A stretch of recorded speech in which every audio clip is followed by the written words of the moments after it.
Very rarely do we ever see celebrities or public figures go into sort of a state where they become a fugitive or a criminal. I mean, sometimes before they were famous, they had a hard past. Some of them may have gone to jail, yes. But once they're a celebrity, very often they're not getting into trouble much unless it's like drunk driving. But it'll never be something like murder or, attempted robbery or any of that stuff because they've already got it all. Well, this is not what happened in the case of OJ Simpson. But before we get into that, I'd like to ask you guys to subscribe. It really helps out. And I really want to get higher in subscriber numbers. I really work hard for these videos, and it's just helpful. So, thanks. Let's get into it. So, on June 13, 1994, OJ Simpson's wife is found stabbed to death in their home. But leading up to that, there were some strange occurrences. So, for starters, OJ Simpson was out. He wasn't home. His wife was out. And the wife was running a bit late because she forgot her glasses at some restaurant she was eating at with a friend. And OJ Simpson was out with his friend, Ronald Goldman. And everything was pretty much a smooth day. Nothing much had happened. OJ Simpson did have a flight that he had to catch. That was the next morning. So, they sort of came home early and prepared to go to bed. Now, Ronald Goldman was staying with them for a couple nights, and nothing seemed out of the ordinary. There wasn't many arguments. People didn't hear arguments, at least. And, throughout the night, the only strange thing that the neighbors recalled was hearing an excessive amount of barking. Like, on one specific night, it was just excessive amount of barking, and they didn't know why. They all figured out it's probably just a dog going crazy, because dogs do that. And that was pretty much it. And then the next morning, what happened was his limo driver came because he had to catch a flight in the morning.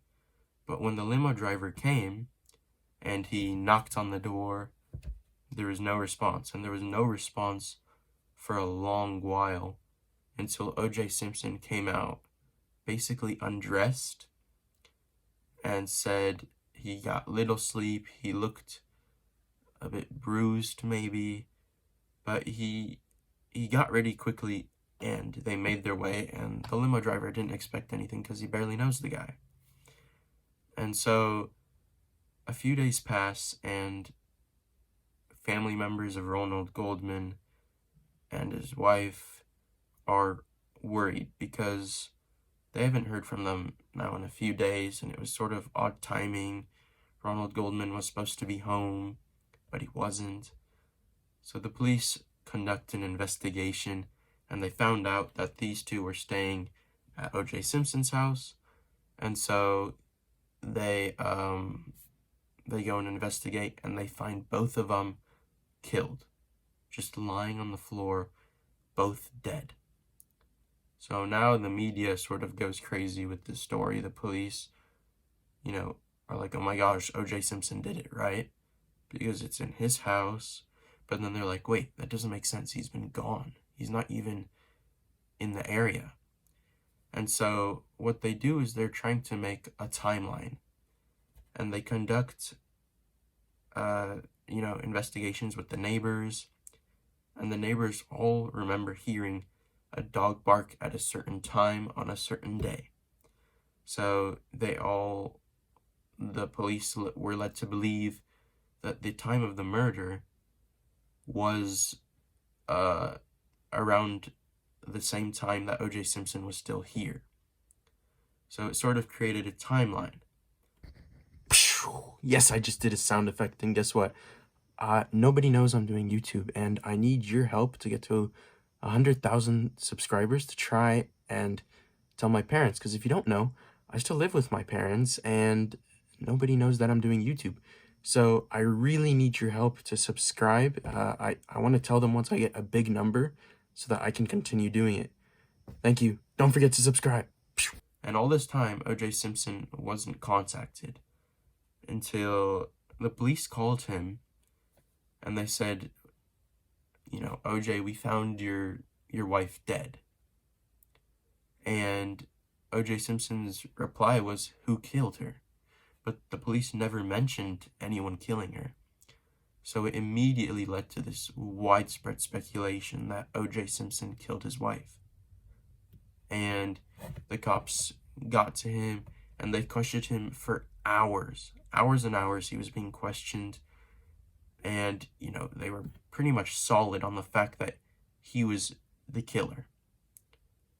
And so after some more evidence showed up, they got fingerprinting, which was a very, very new technology at the time.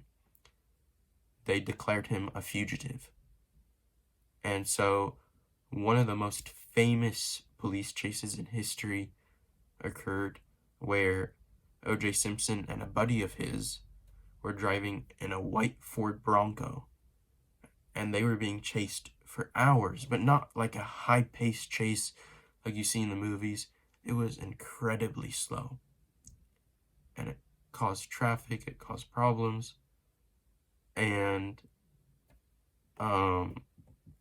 it sort of just went on for a while, and the driver didn't stop because he said OJ was suicidal, so he was afraid that he might kill both of them. And so it went on and on until eventually they stopped, and OJ was taken into custody, and a case was being made against him. And so on the date of the court case, many people believed OJ was the killer, especially the cops. And the lawyers, they're, arguing, they're making their cases, and by a really strange occurrence, the jury decided that OJ Simpson was innocent, even though there was evidence. And the reason he remained innocent was because many didn't believe in the newly discovered technology of fingerprint scanning. So they were like, it could have been forged, we don't really know how it works. And so he was deemed innocent, and that caused outrage. Many people, until today, still believe he was the killer and that he got to walk away freely. It wasn't fair. Many of the family members relating to his victims were unhappy, but it is what it is. He walked away a free man, and until today, it sort of remains a mystery. Was he really the killer, or was he not? And the case has never been reopened. It's sort of just sat as it is, and that was the end. It still remains a mystery. So, yeah, that's going to do all for today, guys. I hope you enjoyed it. Please subscribe. It really helps out. That's going to be all for today, guys. That's it.